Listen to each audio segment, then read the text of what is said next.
The third installment of our series on perfecting our character, working on ourselves in preparation of Yom Kippur, is going to focus on humility. Humility is critical for our development and for our growth. In fact, the Torah tells us that Moshe Rabbeinu was only able to be Moshe Rabbeinu because of the humility component of his personality. He was able to represent God because of his humility. And it's counterintuitive, because after all, Moshe was the greatest prophet that ever was, that ever will be, and therefore it seems somewhat strange that he could also excel at humility. But sure enough, we'll see in a little bit how that can be the case, but sure enough, it was the humility that put him over the top.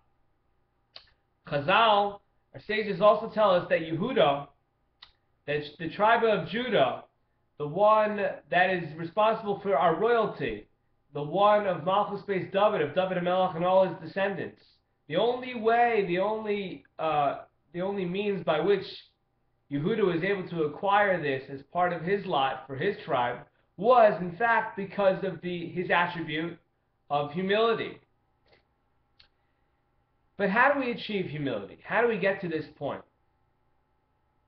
So the Chovos HaLevavos, an important sefer, an important book from the Middle Ages, several hundred years ago, he writes that no matter a person's excellence, whether his excellence be with regards to his studies, with regards to his wealth, with regards to really anything in life, a person should always be able to find out what he's not good at in comparison with somebody else.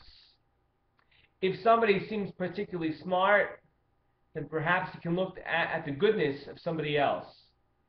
In fact, the sages tell us if somebody thinks that he's very smart or smarter than the person next to him, one should realize that that only means that he has more responsibility.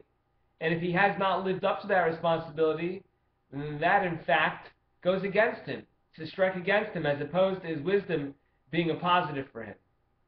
Or if somebody is really wealthy, so a person can look at the person next to him and say, well, this person has more merits than I do.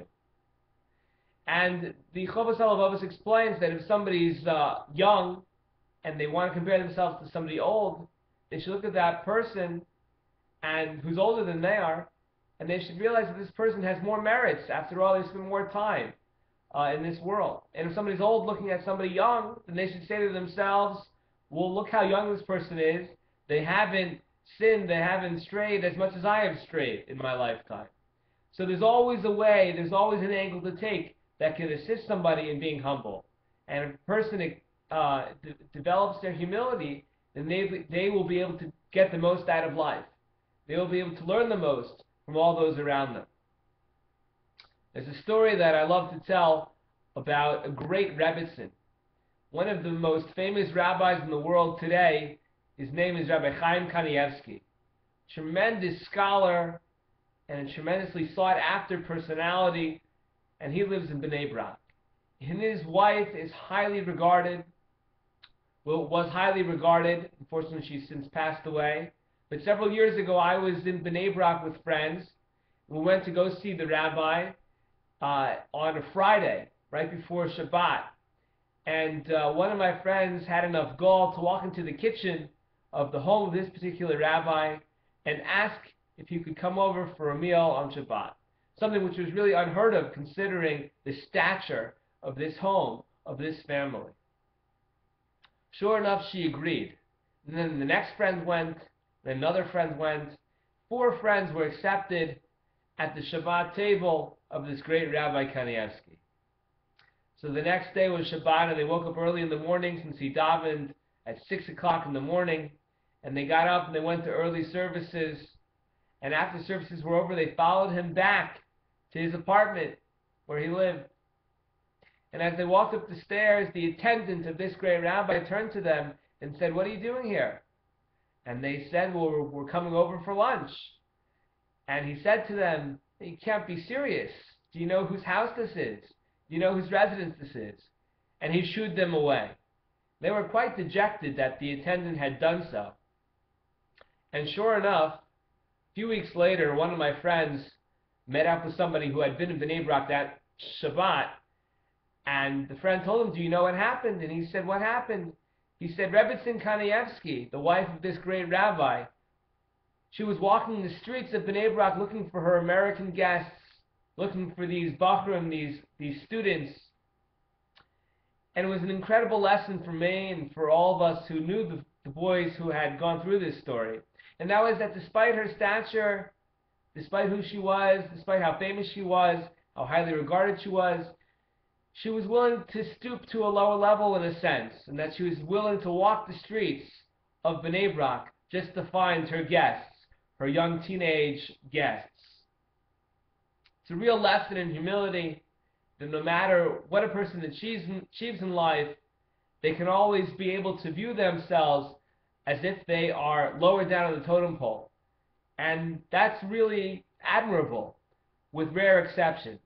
But one exception that the rabbis tell us about is that a person, when it comes to humility, what humility really means is not to be meek or weak. But what humility really means is to know your place. And sometimes that means to be strong. To be humble means to be strong. There's a job to be done, and you can do it. One doesn't have the right to say, I'm not worthy of doing this. I'm not good enough to do this. A person should be humble, and say, of course I have to do this. Who else will do it? There's a story about Rabbi Yochanan ben Zakkai. And Rabbi Yochanan ben Zakkai